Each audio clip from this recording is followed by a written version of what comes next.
Nationality Service Center, a refugee resettlement agency, as assistant case manager.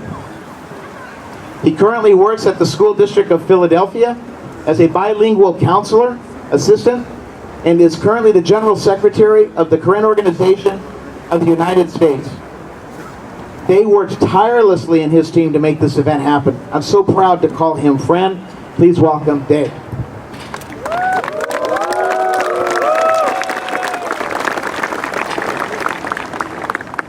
Thank you so much, Dr. Kevin, for your warm welcoming. The blood of God got there. But the near bam no go happy like this thing. The nothing at the lot, you are going to be not to Jehovah. No, I went to head to the Nine, Color, until I go to KO. The Naki, Babata, Lee Lord, Abani, Dota, Nama, how up me, dog. Let's say my lama wagalu. Now when I pay this to the Tino Godo Kona Pa, the Hokola Dorby Kona Pa, the thing now we go up part of that law. Today we're here because, as we remember last year, our United States government lifted the sanction from the military Burmese military government. We're here today because it is premature to remove sanctions targeting the Burmese military, considering the ongoing military campaign and human rights abuses, and reconstituting the nationwide ceasefire agreement is required immediately.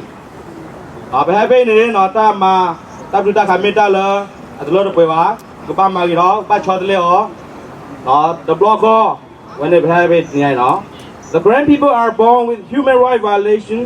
Why I say that? It is because before we were born, our parents were struggling and fleeing for their lives. Many people who are born in the refugee camps have heard about their parents' stories, heard about the oppression, and heard about the Burmese military engaged in unlawful behavior toward the Korean people. Other ethnic people like the Chin, Shan, and Karenni, etc. have also endured such abuse. Truthfully, we are born with dignity as a people to live with right and responsibility. However, the Burmese military took those right away while we were growing up. We all are accountable for our Kathule. It doesn't matter whether you are a villager or a farmer, but you are Korean and belong to Kathule. And there are others that are part of one of the other ethnic groups. Now we are trying to instead of fighting back the Burmese army, we have to look for another way to speak up and to come together and tell our story. Repeat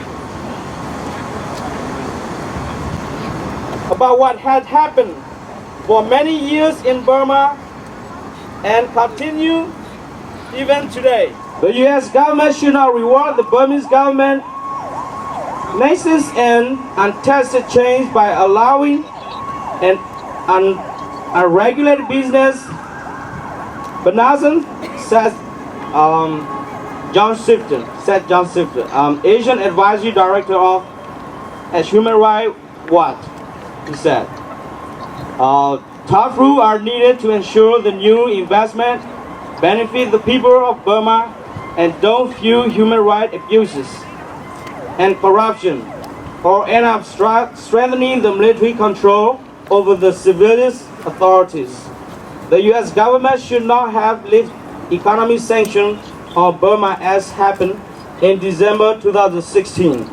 Otherwise, U.S. company could end up going into business with human rights abuses.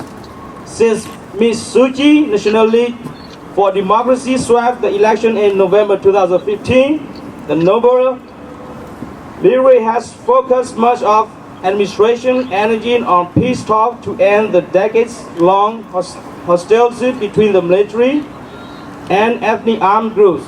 But today in Burma, the tension between the Burmese military and the armed ethnic are still at risk. She has accomplished nothing yet. Yes, the human rights violation committed by the Burmese military is continually shifting from one ethnic area to other. Because we know that lifting the economic sanction completely benefited the Burmese army. We know this clearly because if the Burmese army withdrew their troops from ethnic territories and sincerely looked for the truth and reconciliation and peace in Burma, then lifting the sanction is fine. We are aware of NCA, National Ceasefire Agreement process, and today we are asking for the Burmese government to reconstitute the NCA. Now the NCA is under the deeply flawed 2008 Constitution. The military retains all autonomy with no civilian oversight and extensive power over the government and national security. With control of the Defense, Home Affairs, and Border Affairs Ministry.